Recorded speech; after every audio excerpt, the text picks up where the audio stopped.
Hello and welcome to the Mental Perk podcast, where we focus on real people, real issues, and real talk. I'm Carla Hutcherson, a licensed professional counselor. And I'm Brandy Mock, entrepreneur, author, and community leader. We are here to talk about all things mental health, whether it's daily stress, academic and work pressures, managing a diagnosis, or suicidal and self-harm behaviors. We want this to be a space of non-judgment, honest talk, and destigmatizing mental health issues. Most of all, we want to provide you the support, encouragement you need to win your everyday battles. Hey there, how's everybody doing today? We are so glad to be here on the Mental Perk. Yes, we are. Today we have Angela Jackson Brunning. Correct. And she is grew up in Huntington Beach, California. She's a beach girl, loves the beach. Didn't imagine leaving Southern California, but after about 5 years of her husband pushing her, he prodded her to finally go to Texas, the big O state of Texas. And that's kind of where your journey started with everything Texas? that happened. Yeah. Why Texas? Why go from California to Texas? You know, honestly, I think it was a lot of political reasons. California's just changed so much, and he just wasn't happy there and was really looking for a change. He was looking to retire. And He wanted 106-degree August. That is what he Flat wanted. land, no mountains. What was he thinking, right? he wanted a boat. He like all kinds of things. All that good stuff. Yeah. So, but sadly, we've come to know that sadly, before you guys even finished completing your house, he had gotten COVID. Right. And so talk to us about the journey of going through the move and then the sickness, because my understanding he got sick in California, correct? Correct. And the house is being built in Texas. So you had all these things y'all were looking forward to, and then he gets COVID. So walk us through this. Well, we came out in September of 2020. And picked out our lot. Like, we actually didn't plan on buying anything, but we just fell in love with the little town out in the country and decided to buy a house on our second day here. And then we went home back to California, and 3 months later, he got COVID. And that was December 20th. Sorry. No, you're good.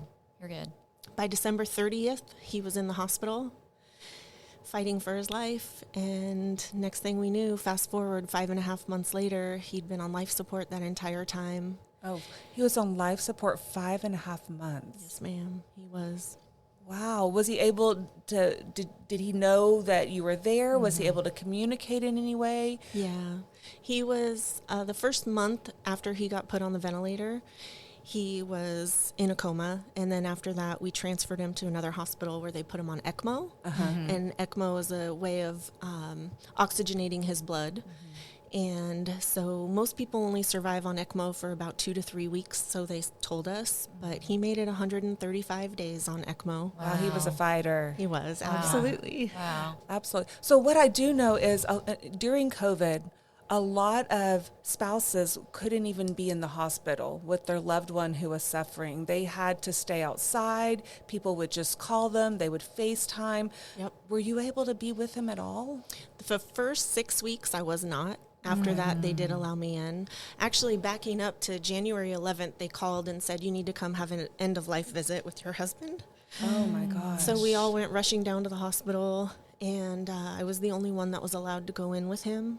And it was excruciating because he was unconscious, and just seeing him that way was something I never could have prepared myself for.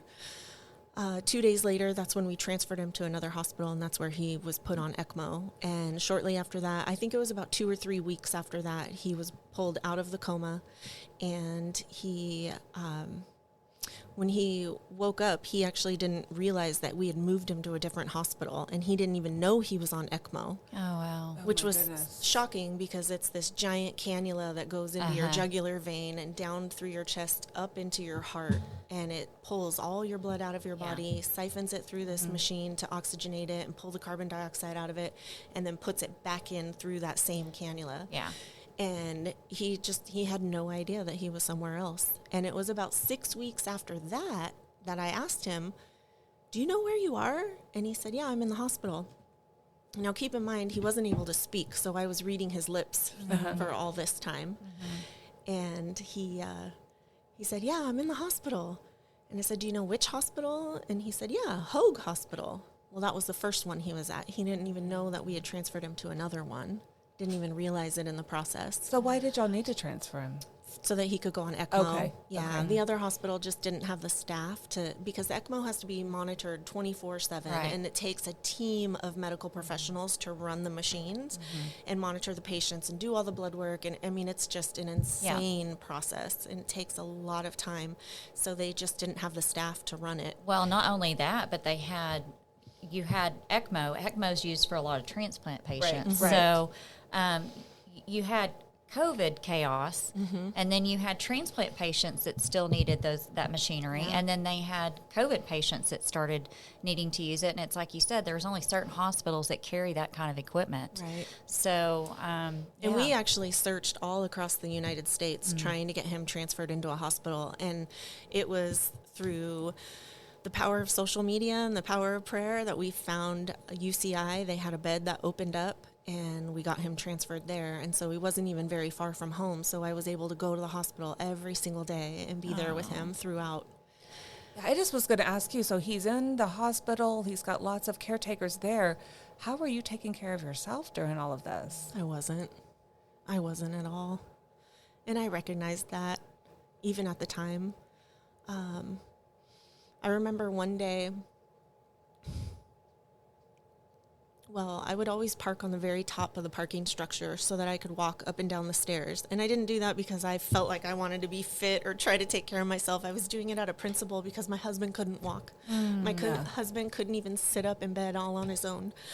Yeah. So I made it my mission that I was just going to Walk for both of you. Yeah, exactly. And so I was going up and down the stairs of the parking structure, and one day I got to the top where I was parked, and I just looked over the edge, and all I wanted to do was just throw myself over. That had to be a horrifying feeling. I mean, just overwhelming. Overwhelming. It was. And our sons were there at the time, and I'm embarrassed to admit I didn't even think of them in the moment. I just wanted to make the stress and the pain and the worry and the fears and the heartache and just seeing my husband suffer. There was so much that went on with him while he was in the hospital, so many complications and side effects, and I just wanted it all to end. Yeah. And I remember looking over the edge of the top of the parking structure, and right where I happened to look over was a walkway. And I thought to myself, what if somebody's walking down there right as I hurl myself over? And that's what stopped me. wow. So in that moment, you were more concerned about others than yourself. Yeah. Yes. I hear that's pretty typical of me. She is a sweetheart.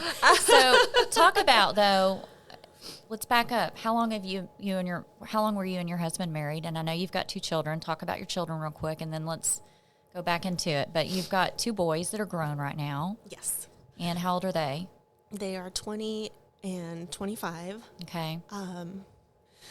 They're both in the Navy, and one is in Australia right now. He's actually spent the last year in Japan. Now he's in Australia, and the other one is here in the States on an aircraft carrier in Virginia Beach. Wow. I bet their father would be so proud of that, just seeing them be so successful. He would be, absolutely. And he had 2 daughters from a previous marriage also.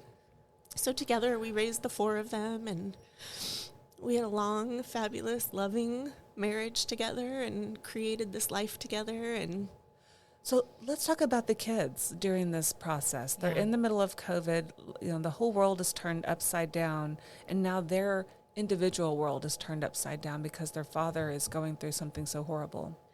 yeah, and they couldn't go to the hospital to see him. Yeah. You know, they only allowed 1 person a day. And I work in veterinary medicine, so just having somewhat of a medical background, I was the one that was mostly there. There were a few days that we let other people go just to give me a break and let other people see him. But he said, I want you here. You need to be here with me every day.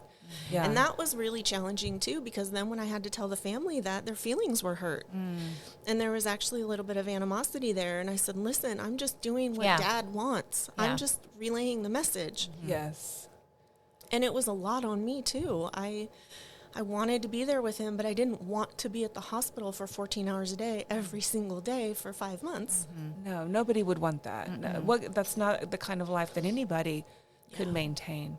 So how did the kids communicate with their father? How did they let him know that they were there and thinking about him? And We would do Zoom calls or FaceTime, just things like that. They would send cards. I actually printed out about 100 photos, and I put them all around his room. Oh, that's and great. And every day I would pick out a few photos to talk about. And one of the pictures was the house that we were building here in Texas. And I remember one day he said to me, I'm going to be there with you. And I said, yeah, you're going to fight this? You're going to pull through? You're going to make it? And he said, he shook his head no. And again, keep in mind, this is all just reading his lips. I'm not hearing his voice. Yes. And he said, I'll be there in spirit. So he kind of knew that this was going to be difficult for him to pull through. Yeah, I think he knew. How did you manage that moment? I remember just breaking down and saying, no, honey, you're going to pull through this. You're going to make it. You have all of us fighting and praying for you. You're going to make it. And he was waiting for a double lung transplant. So we were really just trying to be optimistic and hopeful that he would get the transplant. Yeah.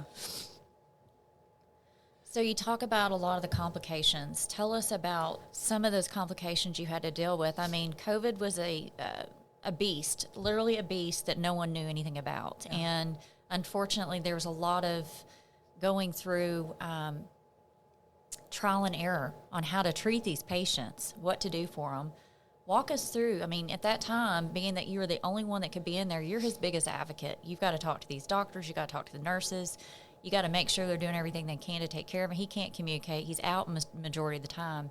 What was it like? I mean, what was it like feeling like sometimes you probably didn't feel like they knew what they were doing? Did you go through those emotions? Did you feel like sometimes that you just didn't know what they were doing, or they were doing the best they could? I had a lot of confidence in his medical team. They were incredible. There was a team of about 25 physicians and specialists, and even more, including his nurses and whatnot. His caseworkers, the social worker, or case manager, and the social worker there at the hospital. So I trusted them, but I had never been more grateful for my veterinary background. And I used to work in critical care and internal medicine. Okay. We did life support. We did pacemakers, dialysis, kidney transplants. We did all that. So I had a really, really good understanding of everything that was happening there in his room. The ventilator that he was on. Yeah, and so I felt so grateful for that. All those years I had in the industry. Yeah, and it had to give you a sense of comfort that you were understanding these things, and you didn't feel like you were completely lost. Completely lost. Yeah. And I remember multiple times some of the people on the team would ask me, "Oh, do you work in medicine? Are you a doctor? Are you a nurse?" Yeah. I said, "No, for animals. So it's a life." But, you know, we dealt with ventilators. We did life support for animals at the hospital that I was at for so long. So a lot of it was all very... made sense. And which had to have been somewhat hard as well, though, because you knew sometimes the outcome of being put on those machines is not the best, right? It's so true. You kind of had to prep yourself both ways. It's so true. Yeah. Did he have medical complications before COVID hit? I mean, you're talking about a double lung transplant. Were his lungs compromised before that? Nope. Nope. He never smoked cigarettes. He didn't have asthma. He had nothing wrong with him. He wasn't overweight. There was nothing wrong with him. Just didn't make sense. And I asked, why? Why is he being so affected by this? And they said that they think it was the cytokinic storm that you hear about all the time, how his immune system was just so strong that it went into overdrive to combat and it shuts COVID, the system down. It fights itself. It attacked all the good as well. And that's why he was so And that's why, affected. because we heard many stories about these just very healthy individuals who went down with COVID. Right. Now, had he had the vaccine? He was scheduled for the vaccine. Okay. On January 4th, he had an appointment. Wow. And we went to a Christmas party. And I remember thinking, or I told him ahead of time, I don't want to go to this party, honey. I don't want to go. I don't feel good about it. Let's not go. And he said, babe, you didn't go last year. You've got to go this year. And it's my best friend's party that she has every year. And I finally caved, and I said, okay, fine. And we knew that our boys were going to be shipping off with the Navy. They were in the delayed entry program, so we had kind of a timeline that they were going to be leaving. And I thought, okay, we'll do this party one last time for them, too. And, you know, we'll never be able to know for sure, but we believe that's where he got it.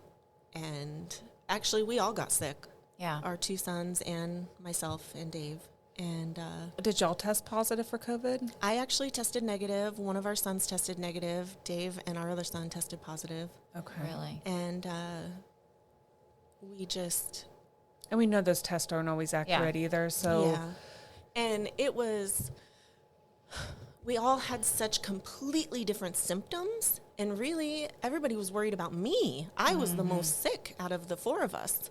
Our sons were better in like 3 days. They had no issues, really, or very minor, I should say. And then I was just out of it. I was not thinking clearly. I could hardly walk. Anytime I tried to get up, even just to go to the restroom, So I would collapse. It sounds like you did have COVID. Yeah. Yeah. I don't doubt it at all. And it was awful. And I remember one day laying there on the couch just thinking, I don't ever want to be this sick again. I need to get the vaccine as soon as I can.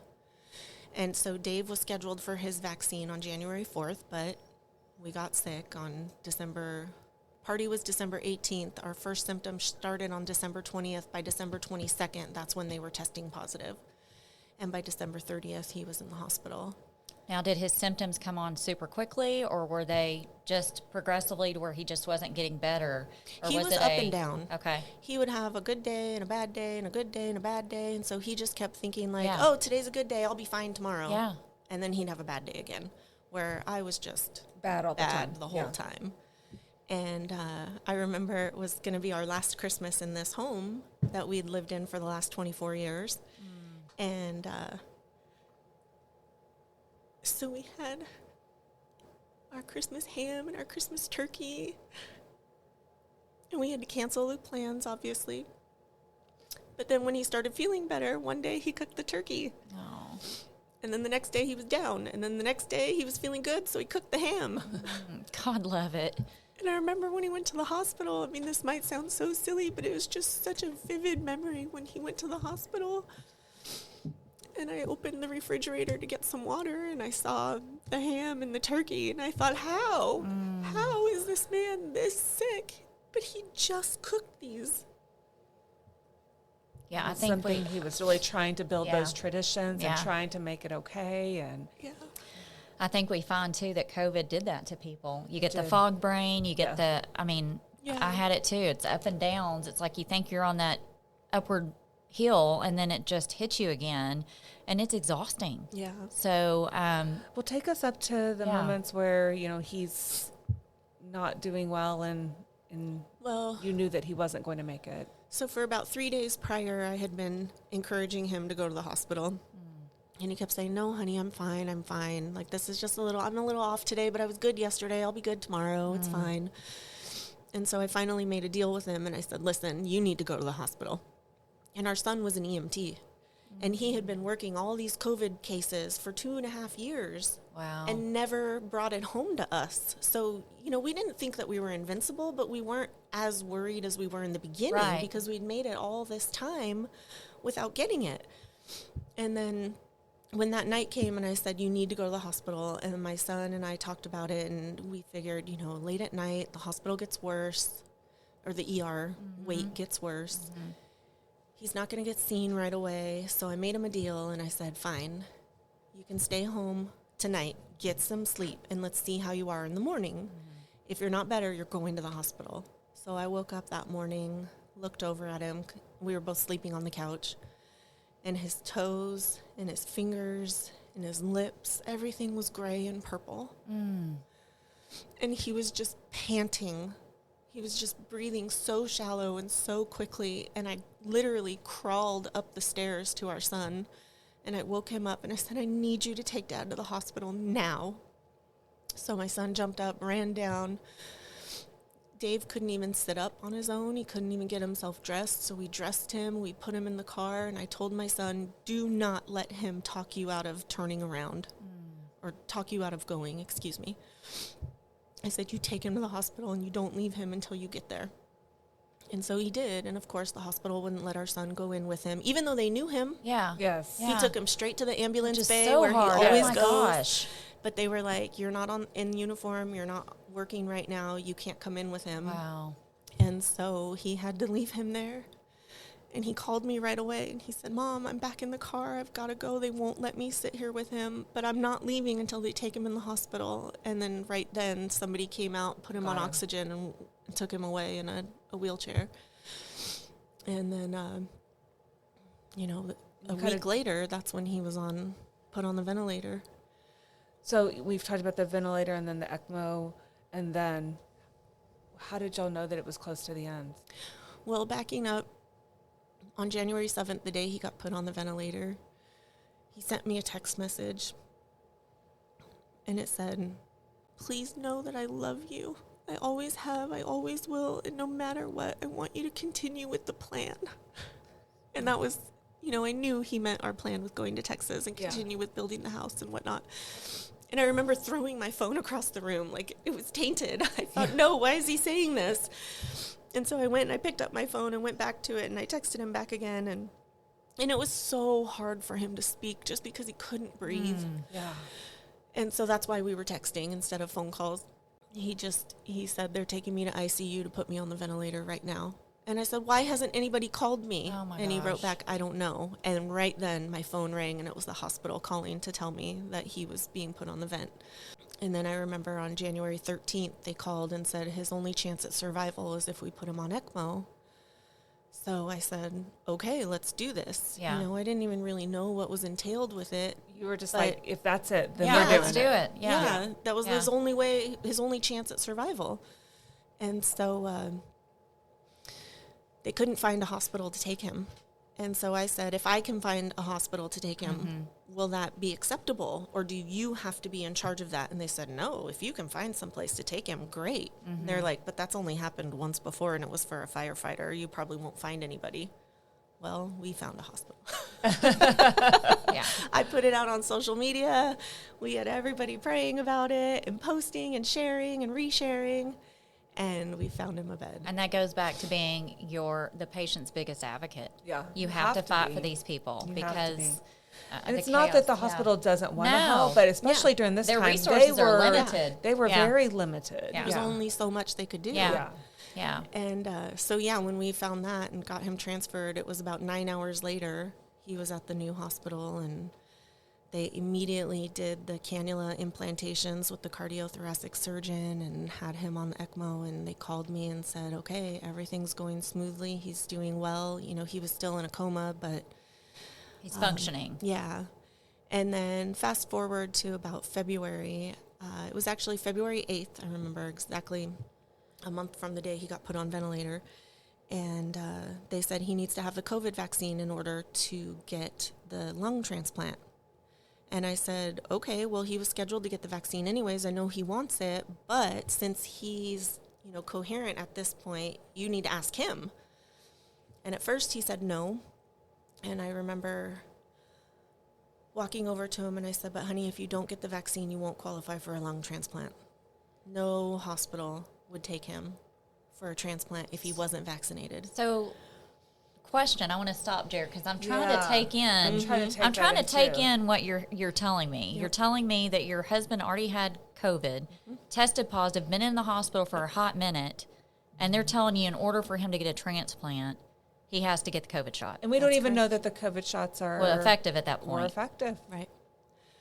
So So he's what? literally being forced to make a decision, sick, on life support. Yep.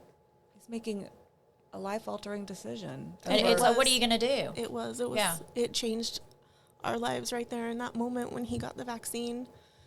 A few days later, he developed a blister on his arm right where the vaccine was given. And so I asked, could this be related to it? And they said, no, it has nothing to do with it. It's just a fluke. It's probably a bed sore from being in the bed so long. And I said, this part of his arm doesn't touch the bed. It's the top of his arm. Yeah. And he couldn't move. He wasn't rolling over in bed. Yeah. He was just on his back the whole time. And they would rotate him a little bit, but it really was, it was not a bed sore. Yeah. And next thing I know, he developed this horrendous rash all over his entire body. And He had a reaction to the vaccine. well, yeah, he developed what's called Stevens-Johnson syndrome, and all of his skin fell off. Oh, my goodness. Yeah. And I don't mean to sound crass, but he looked like a raw steak. I mean, everything from his tracheostomy site down completely sloughed off, and he was just bleeding He looked and like raw. he looked like a burn patient. Yeah. That was the best way when she showed me pictures. It looked like he looked like a burn patient. And they did have the burn team coming in every single day to treat him. They would change his bandages, and it would take 4 hours each time. Oh my gosh. Sometimes they would let me stay. It just depended on who was coming in. Other times they kicked me out. But Do when they know would, what caused this? Was that a side effect of the vaccine, or was it something else? Yeah, so, each month that went by, I kept saying, doesn't he need the second vaccine now? He needs to have the booster, right? If he's going to get qualify for the lung transplant. Right. And they said, not yet. And just kind of dismissed me. And then eventually, 3 months later, I asked again, and they said, we actually need to talk to you about this. And that's when they took me aside. They took me away from him out into the hallway, and they said, we've been consulting with colleagues internationally, and we have found other cases where this exact thing has happened. And they did multiple skin biopsies on him, so they knew for sure that it was Stevens-Johnson syndrome. And that's what the other patients across the globe had experienced as well. And at the time, it was very minimal as far as how many people had been affected like this after getting the vaccine. Since then, there's been a lot more information that has come out that says that Stevens-Johnson syndrome has increased 8-fold, I think was the last report I read, since the COVID vaccine. And I'm sorry, this isn't about the vaccine. No, It's it's just not. we're his not story. part of the absolutely. experience. Yeah, it's I part think of it's the important for the experience. listeners to know. I mean, when we're tracking what happened, Yeah, because this is like, a very healthy man, and now he's very unhealthy and dying. Yeah. He was 6'3". Handsome guy. Thank you. Yeah. He was like 200 pounds. He played baseball. He played football. Yeah. He played in a band. He was very active. He didn't fit the criteria. Yeah. He didn't have any other comorbidities. Yeah. It just didn't make sense why this happened to him. So at that point, what did it look like for him? What was his prognosis? We were still all being really positive, and I think his medical team was as well. I remember fast forwarding to May 3rd. I walked in his hospital room.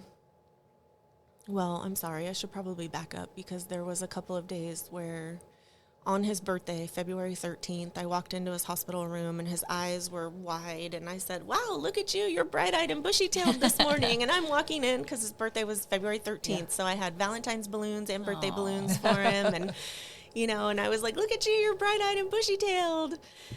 And his nurses just stood there looking at me with this weird look on their face, and I instantly knew something was wrong. And so they took me out, and they said he just needed to be defibrillated. You literally missed it. We just put everything away. If you would have been here 3 minutes earlier, you would have walked in on us defibrillating him. And that is a risk with ECMO, heart failure. And so then shortly after that, he actually coded twice in front of myself and my son. And by this point, he was so sick that they finally said, you know what, you can have another person come with you each day if you want someone else, and you can start having other family members come in to see him. So you knew something was different. Yeah. And so that day when he coded in front of us, the first time, we were both just so caught off guard. But his medical team was fabulous. They were just so incredible, and they rushed in and they got to him and took amazing care of him before it got to the point of no return. And then a little bit later, it was probably about 2 hours later, it happened again, but this time my son was watching his monitors, and he said, "Mom, it's happening, it's happening, it's happening." And I said, "Go get help." And he ran out and yelled for the nurses and the doctors, and they all came in and, again, caught him before it got too late. And he ended up coding a total of 8 times, having these cardiac events. And, you know, when I say coding, they're doing the code blue alarms throughout the hospital, and everybody's rushing into his room and, you know, pushing us out of the way. And just, I mean, it was so hard to see. Traumatic. It's a traumatic experience. It's something that you can't ever forget. Yeah. And then after that, the doctors talked to me about changing his code status, and I had to make that decision to change him to DNR. And that was excruciating, and I just felt like the worst person in the world. I felt like, does this mean I'm giving up on him?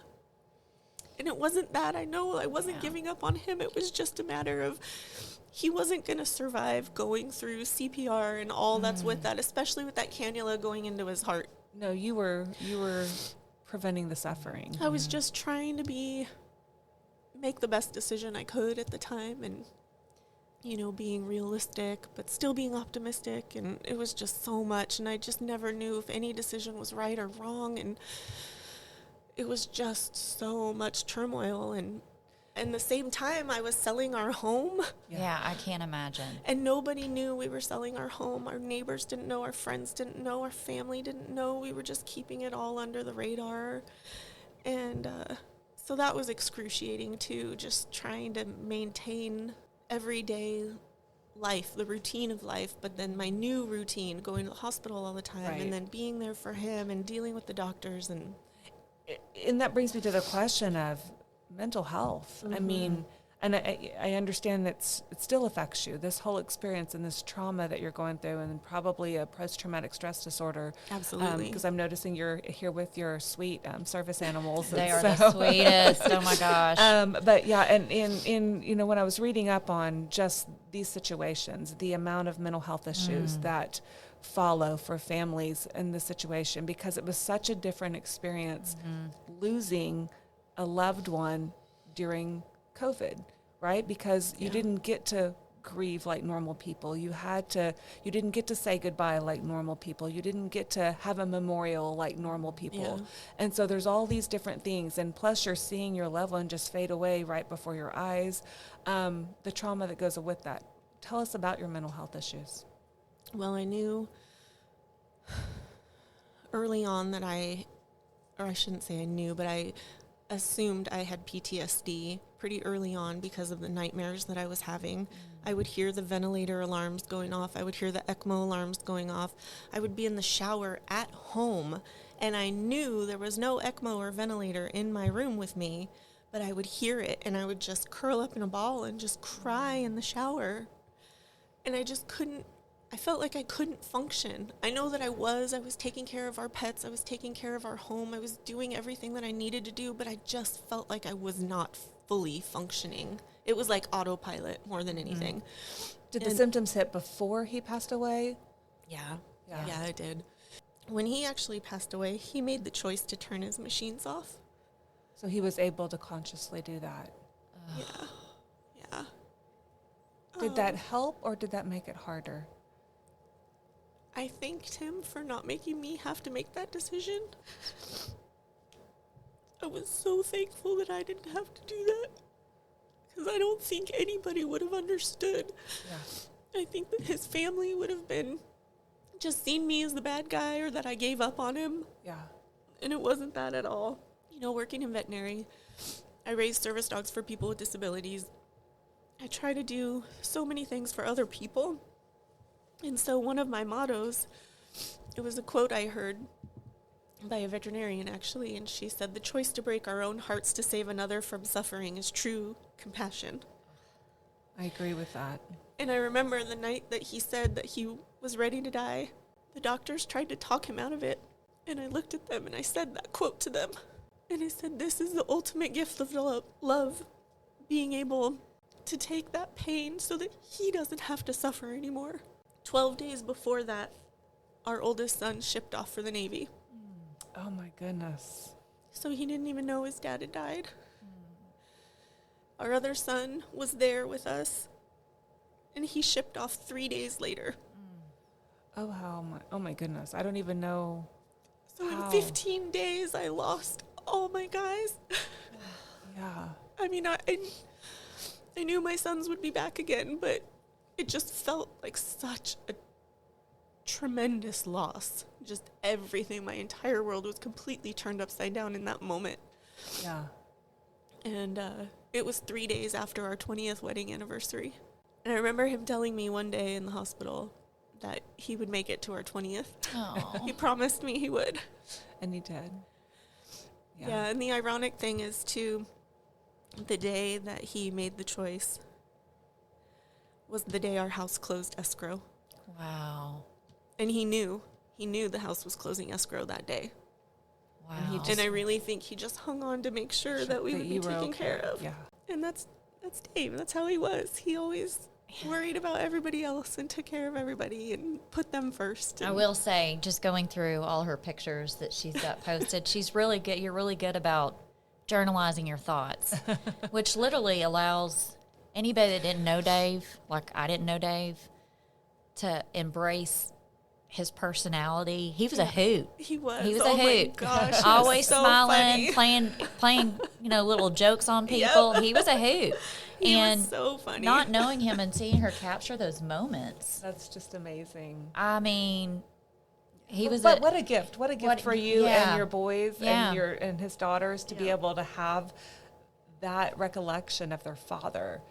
How are the kids doing? How are they handling things? How is their mental health, especially with one not knowing his father died and one having to leave right after before he even really got to celebrate his life in any way? I think that we're all dealing with it in different ways, and they're all so varied. Unfortunately, one of his daughters I really don't speak to very much anymore. We kind of had a falling out after that happened. His other daughter I am very close with.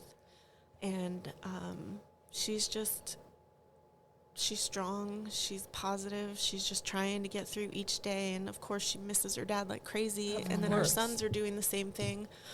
But they're in the military. Yeah. They're having to be tough even Yeah. when they They don't get to it. show their Yeah. pain. They don't get to show their grief. They don't Yeah. get to show that weakness.